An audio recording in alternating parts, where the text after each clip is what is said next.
Les damos la bienvenida a un episodio súper especial para Diana y para mí porque estamos de fiesta. Y es que es el episodio de aniversario de Mundo en Corto. Ya cumplimos un año.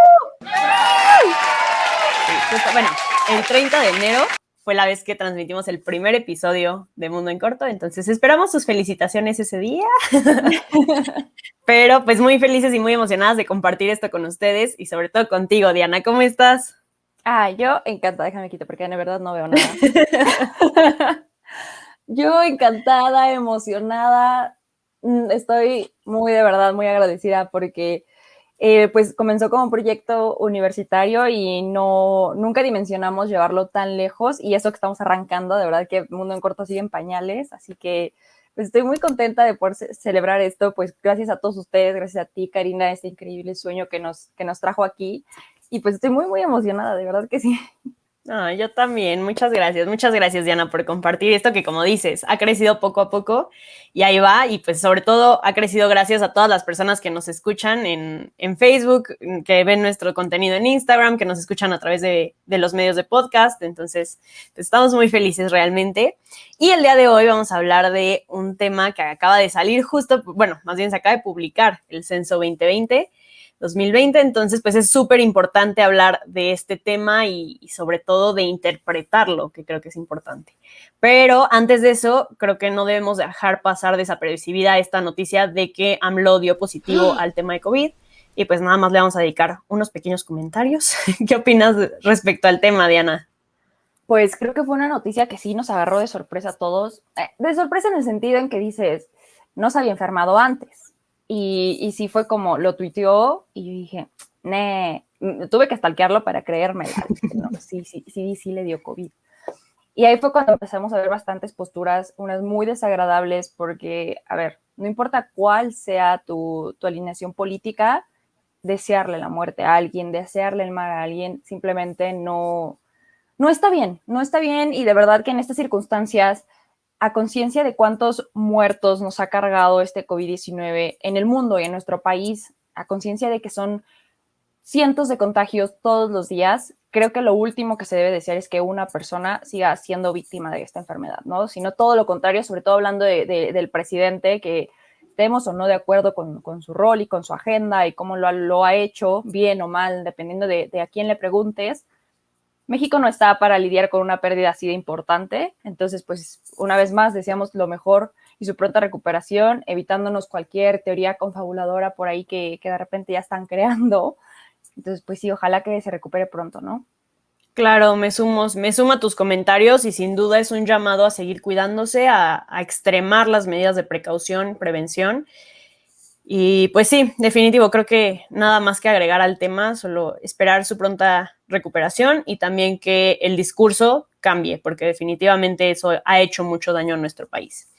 Y bueno, pues ahora sí, pasando, como dicen coloquialmente, a lo que nos truje chencha, vamos a hablar de qué es el INEGI y cuál es como su importancia para todo el país, ¿no? En especial para los de ciencias sociales, es un tema que nos llega a apasionar, que nos encanta estar ahí de ñoños investigando, pero que va más allá de los números. Claro que es importante, pero tenemos que hablar un poquito primero de qué es el INEGI. Bueno, empiezo dando el fundamento constitucional Por y favor. les menciono que está en el artículo 26, apartado B de nuestra Constitución, que tiene que haber un sistema de estadística y geografía, ¿no? Y pues que quienes son encargados de este sistema va a ser una autoridad, un organismo autónomo, que es el instituto, el INEGI, como se le conoce, que va a ser como el que va a regular todos estos temas, estar checando estadísticas, estar dando estos datos. Ser autónomo quiere decir que tiene esta posibilidad de precisamente actuar de acuerdo a lo más conveniente para la población, ¿no? Pero sin duda hay parte de la partida del presupuesto federal que se le destina a los organismos autónomos y bueno, pues creo que ahí cabe un poco de debate sobre qué tan autónomo o qué tan autónomo es cuando depende de un presupuesto federal. Pero bueno, ya tienen el fundamento constitucional, hay una ley que regula el sistema de estadística y geografía y bueno, pues se hace esto que es el censo. Hay que aclarar que el censo y las encuestas que hace el INEGI son cosas diferentes y se estudian de manera distinta, pero pues ahorita justo se acaba de publicar el censo, entonces creo que es lo que nos va a ocupar sobre todo. Sí, definitivamente vamos a hablar de mi organismo autónomo favorito. Hace rato traía esta discusión y dije, a mí me encanta la Profeco. O sea, yo soy fan de la revista del consumidor y todo eso. Diana ñoña pensando, ¿cuál es mi organismo autónomo favorito? Es que sí, dije, pero es que según yo la Profeco no es un organismo autónomo y no es. Entonces, sí, el primer lugar se lo lleva el INEGI, excelente organismo autónomo, 10 de 10, desde chiquita soy admiradora, tengo una playera, no es cierto, Difiero pero contigo, el mío creo que es el INAI, creo que ese es mi organismo autónomo favorito. tenía que ser, sí, estudias Derecho, tenía que ser. Sí, definitivamente, vaya, que hay que mencionar que ni el INEGI se ha salvado de las críticas y los cuestionamientos del presidente hace unos años, hace unos meses, ni el presidente sabía que era el INEGI. ¿What? Entonces, vaya, hay que saber, hay que hacer conciencia del increíble trabajo que hace el INEGI, costoso y sobre todo, como lo vamos a ir reflexionando durante el programa, súper importante y un gran reto durante estos tiempos pandémicos, ¿no? Entonces, ya para caer a lo que significa un censo como el que acaba de realizar el INEGI, puntualmente el INEGI nos dice que este censo es para producir información sobre la dimensión, estructura y distribución espacial de la población, así como sus principales características socioeconómicas y culturales. Es decir, echarse todo el estudio, escanear al país y, como lo decía bien el spot, entender cuántas personas somos y cómo vivimos, que es prácticamente lo que nos venían cantando en el spot desde febrero, enero, febrero del año pasado. Yo estaba bien emocionada en los programas, ya sé que no aplauden, literalmente en cada final del programa dije, ya me lo comienza el censo, porque pues la verdad es que está bien difícil hacer como un estudio correctamente cuando los datos más frescos que tienes son de hace 10 años. Claro. ¿Y por qué? Porque se hace cada 10 años, porque es costosísimo realizar estos censos. En algunas prácticas profesionales tuve la oportunidad de tener unas conferencias con profesionales del INEGI que nos contaban que el INEGI sigue siendo de los únicos institutos que siguen haciendo esta investigación con una metodología tan puerta a puerta, o sea, literalmente puerta a puerta van, y si ven una casita en el Cerrito de San Juan de no sé dónde, a esa casita del Cerrito de San Juan a no sé dónde llegan. Y eso es dinero porque participaron alrededor de 200,000 personas, donde 147,000 fueron encuestadores. Y reflexionemos que pues fueron tiempos bien difíciles, ¿no? Los agarró en medio de las encuestas y de repente pues también era ponerlos en riesgo. Y pues nada, entre las otras cosas que hace este censo es obtener cuentas de cuántas viviendas hay, vaya la redundancia, y sus características. El censo muestra también la continuidad de tendencias demográficas, ya sea de manera económica y social. Con esto podemos entender cómo ha cambiado nuestro país y nuestro estilo de vida desde varios años, ¿no? Hablando de esta periodicidad, pues hacemos la comparación en el 2000, 2010 y ahora 2020. Entonces vamos a ir estudiando unos datos que son, a mi gusto, muy interesantes y que me hicieron cuestionar varias cosas, incluso también de cómo lo señalaba el mismo INEGI, ¿no? Vimos ahora en esta ocasión nuevos temas, los equipos que se tienen en cada hogar para almacenar el agua, considerando también aspectos como cuántos son los bienes, nuevos bienes y de tecnología sobre todo.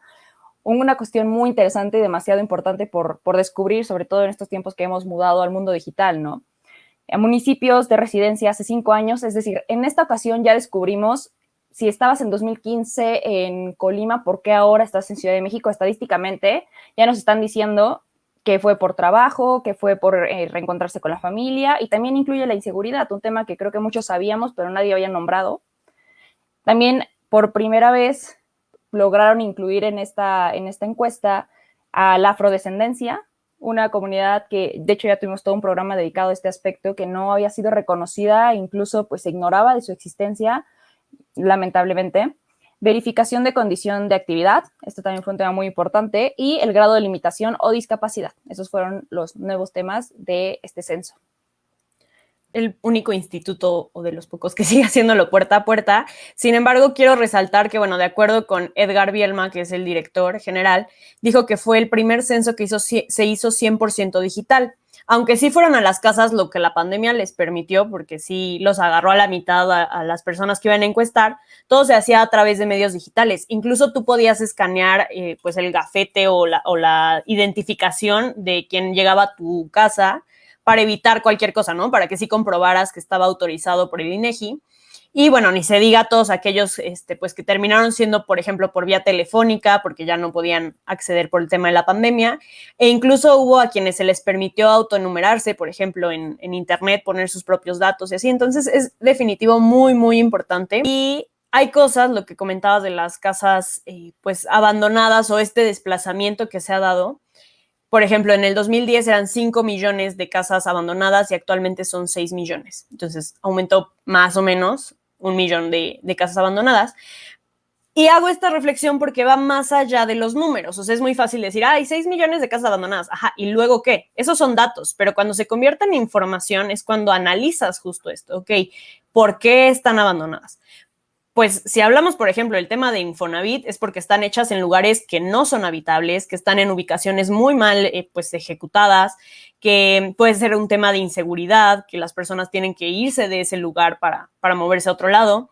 Entonces es esto, es esa la importancia, considero yo, de los datos que el INEGI arroja, no solo en el censo, sino en las estadísticas. Hablando, por ejemplo, esto de vivienda, nada más ahí meto obviamente mi cucharita de derecho, porque ya saben que me encanta eso con esto, y les platico rapidísimo de una sentencia que hubo, es el amparo en revisión 635/2019, y justo fue de Techo, esta organización que es de Chile, que ya está en toda América Latina construyendo vivienda y demás, versus INEGI. Y fue porque Techo necesita información, por ejemplo, de los asentamientos informales para justo saber dónde va a ir a apoyar y construir casas, ¿no? Necesitaba saber cuántos había, dónde estaban, cuántas personas había en esos asentamientos informales, las condiciones, etcétera. Y el INEGI no arrojaba esta información. Entonces, después de muchos juicios y de muchos jueces que a mi parecer resolvieron mal, resolvieron de manera incorrecta, pues llegó a la Suprema Corte de Justicia de la Nación y se resolvió que el INEGI, si bien podía decidir su propia metodología y forma de actuar y demás, tenía que responder a este tipo de cuestionamientos, porque, y ahí es donde recae la importancia, los datos son los que se toman por la misma Constitución, o sea, así lo establece la Constitución, que deben ser tomados como datos oficiales para absolutamente todo, ¿no? O sea, los legisladores en donde tienen que poner el ojo, la importancia, políticas públicas. Entonces, esa es la importancia de conocer esto. Y como comentabas de los datos de este censo 2020 que se arrojó, por ejemplo, mencionadas de las personas afrodescendientes, hay actualmente 2.576.213 personas que se autodenominan de esa manera, ¿no? O, por ejemplo, el tema de personas con discapacidades, el 16.5% de la población, según estos datos, son personas con discapacidades. Entonces, esto nos hace una reflexión de dónde es donde tenemos que poner el ojo. Y bueno, ahorita vamos a seguir hablando de resultados, pero no, les platico rapidísimo que las preguntas que se hicieron fue un cuestionario básico que constaba de 38 preguntas y prácticamente son estos datos, ¿no? ¿Quién vive en tu casa? ¿Cuántos viven? ¿Qué nivel de escolaridad tienen? ¿Tienen algún tipo de discapacidad? ¿Hablan algún tipo de lengua indígena? Por ejemplo, se detectó que el náhuatl es la lengua indígena más hablada, con 1.615.958 personas que la hablan, y el ahuacateco es la lengua indígena menos hablada. Entonces, conocer estos datos a mí se me hace súper interesante porque, o sea, para ser sincera, ni siquiera yo conocía esa lengua indígena, ¿no? Y es como, pues es que hay gente que la habla, y aunque sean poquitos y sea la menos hablada, hay que también ver a esa parte de la población que se está invisibilizando en otras políticas públicas. Me emocioné mucho con estos datos porque te permite volver a conocer a tu país y volver a reflexionar cómo hemos crecido, cómo hemos cambiado y qué hemos perdido en el camino de 10 años. Entonces, rápidamente, la lista de indicadores que se tomaron en cuenta para hacer el censo o que están clasificados en el censo son 10. Composición por edad y sexo, distribución territorial, vivienda, etnicidad, discapacidad, migración, fecundidad y mortalidad, características económicas, características educativas, afiliación a servicios de salud, situación conyugal. Esos son los 10 indicadores que se tomaron en cuenta y aparte cada uno de ellos está más desglosado, o sea, cada uno de ellos tiene como diferentes clasificaciones o categorías y entonces ahí podemos conocer toda la situación. Les vamos a dejar en el post informativo las ligas o el link para que puedan encontrar más rápidamente esta información. Hay unos bien bonitos, neta, están, ¿verdad que? Ya lo ven, ¿no parecía? Sí. Vean nada más, esta parte es súper colorido. Y este es a nivel nacional. Es a nivel nacional porque los demás los pueden ver como por estados, o sea, en ese mismo documento pueden ir viendo por estados los mismos indicadores. Y está súper padre porque ves las diferencias, ¿no? Pero ya, a lo que regresamos de los datos. ¿Qué ha cambiado, no? A ver, para empezar, somos 14 millones más mexicanos que en el 2010. Somos 126 millones cada 14.024 mexicanos. De cada 100 mujeres hay 95 hombres. Esto porcentualmente representa que hay 48.8% de hombres en el país y hay 51.2% de mujeres. La edad promedio de los mexicanos ya es de 29 años, por lo que empezaron a decir los medios que México está envejeciendo. A mí me parece muy alarmista, pero sí, cuando me puse a ver los datos dije, a ver, en el 2000 la edad promedio era de 22, en el 2010 de 26.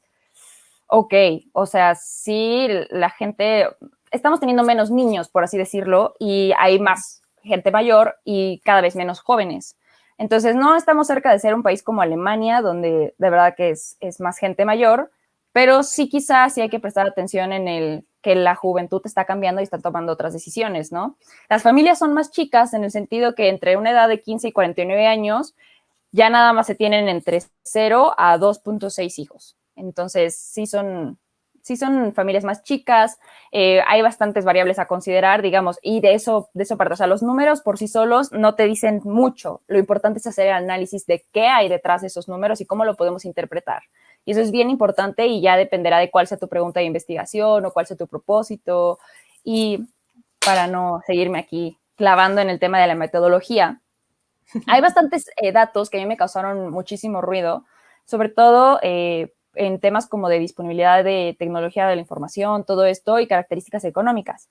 Porque, bueno, yo no sé tú, Cari, pero, por ejemplo, lo que a mí me hizo muchísimo ruido es que cuando te hablaban de la población económicamente activa, es decir, gente que trabaja, te dicen el 62% de los mexicanos trabajan. Ahora, hay que entender que ha fluctuado mucho el trabajo a lo largo de la pandemia. Entonces, te dicen que el 62% trabaja, pero también yo vi el cuestionario y te preguntan cuántas horas al día trabajas y ya está. No es quizá porque tenías en ese momento un contrato de 3 meses, no uno de un año, no uno de 6 meses. Entonces, quizá durante la encuesta tú sí tenías trabajo, pero ahora que están los resultados, tú no tienes trabajo. Sí. Y ese tipo de variables, aunque son importantes y definen muchas decisiones, no son del todo certeras. Es decir, toda encuesta, toda estadística sí tiene un margen de error y eso es lo que se tiene que considerar cuando profundizas en tus estudios, ¿no? El siguiente dato que me dio como mucho ruido es esta población no económicamente activa, es decir, la gente que no trabaja. La mayoría son estudiantes, por obviedad. Bueno, la mayoría, la mayoría no, ahí les falta todo. La segunda mayoría son estudiantes. La primera mayoría son personas dedicadas a los quehaceres del hogar, es decir, amas de casa. Entonces, creo que ahí tenemos una población muy grande que se debería considerar para empezar a darles las contribuciones y las prestaciones dignas de un trabajo, porque al final de cuentas el trabajo doméstico es trabajo. Eso que consideramos como amor porque mamá preparó la comida y mamá atendió la cama, por favor, tiendan su cama, es lo mínimo que pueden hacer. Es que de verdad no me cabe en la cabeza que alguien pueda parársela y no tender su cama, o sea, ¿cómo? Pero eso ya es súper personal, me causa mucho ruido, pero... Es para que se mueran los ácaros, Diana. No, Felina, literalmente la primera meta del día, el primer logro es tendí mi cama y ya te arrancas, te quitas la flojera, no te vuelves a acurrucar en el mugrero, o sea, para empezar, pero me estoy desviando. A ver, Cari, si de toda la población que no trabaja, que representa el 37.7% de los mexicanos y mexicanas, el 43.9% son personas que se dedican a los quehaceres del hogar. Qué injusto que no perciban un sueldo, que no perciban vacaciones. Ya no digo que un aguinaldo, pero digo, hay que considerar de qué manera no se ha dignificado esta labor, que repito, no se trata de amor, se trata de una labor que sí dedicas tiempo, sí dedicas esfuerzo, sí te cansa. O sea, si muchos de nosotros hacemos con tu berrinche por lavar los trastes, porque agarramos una escoba, vete tú a imaginar lo que significa jornadas completas de más de 8 horas, lavando ropa, planchando, tendiendo camas, limpiando, lavando trastes. Es muy, muy importante entender que a mí no me parece que sigamos clasificando los quehaceres del hogar en una categoría de personas que no son económicamente activas, porque estamos perdiendo incluso mucho recurso humano. En que, O sea, yo les decía hace ratito que lo importante de los datos y la información que arroja el INEGI, el censo y cualquier otra encuesta hecha por el INEGI es justo eso, que se tome en cuenta estas situaciones para hacer pues leyes, reformas, políticas públicas, etcétera, que apoyen estos números. Ahora, la realidad es que yo no sé cuántos de nuestros diputados, gobernadores, etc., se sentaron a leer algo mínimo, o sea, no te pido que se pongan a leer todo el censo, algo mínimo de lo que tú hiciste, por ejemplo, para tener este criterio. Entonces vemos que, por ejemplo, sí hay un 51.2% de mujeres en nuestra población y sin embargo vemos que las políticas públicas, muy pocas, están elaboradas con perspectiva de género, ¿no? Se está cambiando últimamente, pero todavía falta mucho por hacer. Esto que comentas, por ejemplo, el trabajo doméstico, y hay muchas otras variables, temas de educación, temas, por ejemplo, de internet, se detectó, eso a mí me llamó mucho la atención, en 2010 era 21.3, pues casas que tenían internet, ¿no? Acceso a internet, y en el de 2020 fueron 52.1, o sea, realmente llama la atención, pero no solo es un número, o sea, es como, ok, ¿y qué hay detrás de todo eso? ¿Qué hay de cómo se paga, en qué se paga, para qué se ocupa, se sabe utilizar, no se sabe utilizar? O sea, hay muchas cosas que se tienen que estudiar con esta perspectiva, insisto, más allá de los números. No se está integrando esta información realmente en lo que vemos en las calles, ¿no? Es muy triste, pero pues necesario que se siga haciendo. 100% hay cosas que cambiaron por la pandemia y que a lo mejor salieron de ese margen de error que podía tener la estadística porque pues fue brutal, ¿no? El cambio y los retos que ha supuesto la pandemia. Pero hay otras cosas, como por ejemplo el tema de la edad que comentabas, que sí se pueden ir viendo a largo plazo. Y si estás viendo que la población tiene una tendencia a envejecer, o sea, que el grueso de la población cada vez es más grande, entonces ya te estás tardando para hacer tus políticas para cuando te toque tener esa población, ¿no? A lo mejor no al gobierno actual, pero dejar un mejor país para que dentro de unos años, que el censo sea ahora en lugar de 29, que la media de la población tenga, no sé, 40 años, ¿qué medidas va a haber? Y así a futuro. Entonces, creo que sí falta mucho en ese aspecto de integrar los datos más allá de los números. Sí, me encanta este análisis que haces, porque, a ver, por ejemplo, en Japón, donde la población mayor es prácticamente mayoría, el gobierno está muy enfocado en invertir en tecnología para atender a adultos mayores, llámese enfermería, llámese atención en el hogar, entre otros aspectos. Si México está envejeciendo y ya no está teniendo hijos, y está bien mal esta idea de que mis hijos me van a cuidar, ojo ahí, no vayan a tener hijos para que los cuiden porque ese no es un buen argumento, pero sucede, ok, a cierta edad vas a necesitar acompañamiento y cuidados, ¿quién te los va a dar si estadísticamente estás optando por no tener hijos? O sea, el mexicano promedio ya no está teniendo hijos y está volviéndose más grande. Entonces, sí son preocupaciones que justamente se esperaría que los tomadores de decisiones, que para esas fechas supongo que van a tener nuestra edad, y espero que sí estemos siendo jóvenes informados, para que no corramos el riesgo a que se ignoren estos factores que sí pueden transformar al país nuevamente. Claro. Y regresando al punto que mencionabas del Internet, sí es bien curioso que el 1.1% tienen 52.1%, por si lo dije mal, tienen internet, pero solo el 37.6% tiene computadora. Aunque celulares sí están, o sea, casi el 100%, y estoy siendo muy generosa, pero arriba del 87% tienen celulares. Entonces, este Internet hay que entender el uso que se le da. Por muy así hacker que seas, pues en el celular no es tan cómodo realizar documentos o realizar investigaciones a profundidad con un análisis pues debido y todo esto. Entonces, el uso que se le está dando a los instrumentos, sobre todo ahorita en tiempos pandémicos, pues quizá no sea el esperado, y quizá por eso hay que atender que a la gente, aunque le des acceso a Internet, no le estás dando acceso a los recursos para poder ocuparlo pues con eficiencia, ¿no? Entonces, quizá no le aplaudo a Peña Nieto, pero regalar iPads, por ejemplo, o tabletas no estaba tan loca la idea, sobre todo en estos momentos que sí hace falta tener instrumentos para poder tomar las clases en línea, por ejemplo. Y este tipo de cosas son las que se deben considerar. Otra de las características que yo creo que no es que vayamos mal, pero podríamos ir mejor, es en las características educativas, ¿no? Ya casi estamos a que un 50% de la población sí cumpla con una educación básica, pero aún estamos por debajo del 49.5%. Entonces, eso es importante de entender. que seguimos en un país donde continúa siendo un privilegio acceder a una educación superior, media superior y sobre todo superior. O sea, solamente el 1.6% accede a una educación superior. Entonces ya hablamos de licenciaturas y maestrías, entre otras cosas, que dices, ok, quizá en nuestro país también suele pasar y pasa bastante, que estás sobrecalificado, ¿no? Porque podrás tener un doctorado, pero no hay las chambas suficientes para decir, ok, te pago lo que vale tu preparación. Pero entendamos que si logramos que los indicadores sean de suelo parejo, es decir, todos tenemos una muy buena preparación, todo esto, esta competitividad no tendría que ser carente, al contrario, tendría que impulsarse muchísimo más para que hubiera las suficientes oportunidades. Solo que es algo que lamentablemente no se percibe de la misma manera. O sea, creemos que el que exista competencia permite mejores oportunidades para unos que para otros, sin entender que al haber oportunidades para todos, nadie tendría que estar careciendo o partirse el lomo por tener acceso a recursos básicos, por ejemplo. Sí, estoy totalmente de acuerdo en ese tema. Y el dato que quiero comentar, ya hacia el final del programa, a mí me impactó muchísimo. Dije, ¿qué va a pasar? Y es respecto al COVID, respecto a las muertes por COVID. INEGI ha reportado 44.9% más muertes por COVID que Secretaría de Salud. Entonces, esto es algo que impacta muchísimo, casi el 50%. Y lo que comentaba el director es que Secretaría de Salud está tomando sobre todo, por ejemplo, las muertes en hospitales, pero ellos han determinado, en base a todo el tema de censo y demás, que el 58% de decesos a causa de COVID han sido fuera del hospital, ha sido en casas.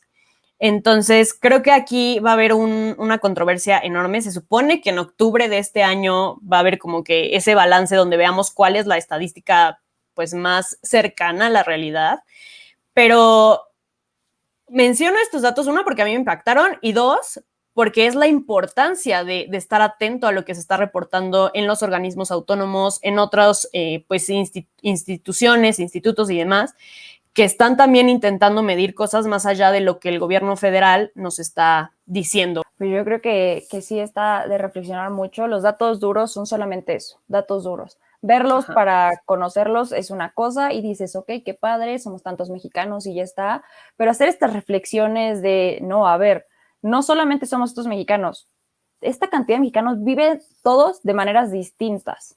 Y lo peor del caso es que estamos en una situación en la que no existe la certidumbre de comprender cuál fue el impacto total. O sea, no existe certeza de que estos números reflejen el país que está dejando la pandemia. Entonces, definitivamente no estaremos del todo seguros hasta un nuevo censo, que no será pronto, o sea, dentro de 10 años, para entender un poquito estas diferencias demográficas y hasta que pueda mejorar un poquito más las cosas y entonces ya digas, y ok, volvámonos a contar, quizá no a este nivel de censo, pero quizá con estudios o otras formas de hacer métricas que sí las hay, porque sí es necesario, ¿no? Sí es necesario y en este mismo sentido reflexionar que la labor que hace el INEGI es muy importante, no hay que desmeritar para nada su trabajo, sino todo lo contrario, hay que limitar en lo posible que alguien con tanto poder como lo es el presidente promueva que se le recorten los recursos, porque si a duras penas sacan un gran trabajo y lo hacen cada 10 años por falta de dinero, estaría padrísimo que pudiéramos conocernos para tomar mejores decisiones con mayor continuidad. En el presupuesto de 2020 estaba destinado para el INEGI precisamente 17,100 millones de pesos. Y en el presupuesto de 2021 estaba presupuestado nada más 7,746 millones. O sea, una diferencia de 9,000 millones 354 de presupuesto de 2020 a 2021. Ahora esperémonos a ver qué otras ocurrencias salen en lo que queda de gobierno. Y esa es la importancia, ¿no? O sea, iniciabas el programa diciendo eso, la cantidad de dinero que se necesita para la logística, para el tema del simple material, o sea, que se lleve a cabo este tipo de encuestas, censo, etcétera, que es 100% importante. Hay más confianza en estos organismos que en lo que el gobierno federal dice. Defendamos nuestros organismos autónomos, a la Profeco también, o sea, defendamos estas instituciones que hacen una chamba de transparentar información, de darnos datos que nos van a permitir entender nuestra realidad y seamos ciudadanos responsables. Al día de mañana a nosotros nos puede tocar dar el voto, a nosotros nos va a tocar tomar la decisión, y entonces, qué mejor que estar bien informados. Totalmente de acuerdo. Les agradecemos mucho por todos sus comentarios que nos están poniendo, que felicidades por el aniversario, felicidades por el proyecto. De verdad, los queremos y les queremos muchísimo por siempre apoyarnos. Síganos apoyando. Tenemos algunas metas de aquí al 30, así que si nos pueden compartir para que lleguemos a nuestras metas, sería ideal. Pero pues nada, por mi parte estoy muy agradecida con cada una de las personas que nos escucha, que nos sigue, que nos da like, que nos recomienda, y pues sobre todo contigo, Diana. Te quiero mucho, mucho, mucho, mucho. Yo te quiero más y de verdad un abrazo a todas y todos por estar aquí, porque pues gracias a ustedes se construye este espacio cada día y cada vez con más ganas.